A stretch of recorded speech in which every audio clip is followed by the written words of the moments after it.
Hello guys, welcome back to the channel, and as per usual I shall get to it. So another good page. This would have been really difficult for me in the past because it's not even half 3/4 of a face, it's like a fraction of the other side of the face. So I had to be very careful how I was going to line up the eyelashes. So yeah, in doing these sketches I was very quickly aware that I am improving, because this, as I said, this would have been far too difficult for me to do it in the past, and now I'm able to do more difficult, more challenging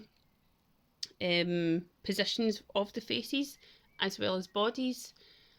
The If you'd like more information about this learning method, which is geometric and observational method, heavily influenced by good speed, creating a feedback loop, which is the feedback loop is an analysis and a quick summary, very quick summary of where you went wrong, where you went right, what you would do next time, how you would improve.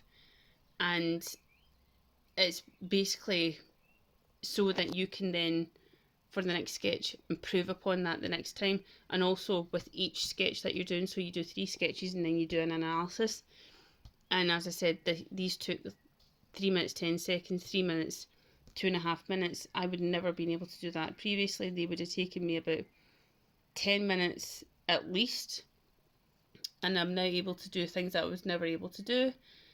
So let me know what you think, what you would do, if you'd like more information, if you'd like to see me sketch a face, if you'd like a video dedicated to explaining it further, I would be more than happy to.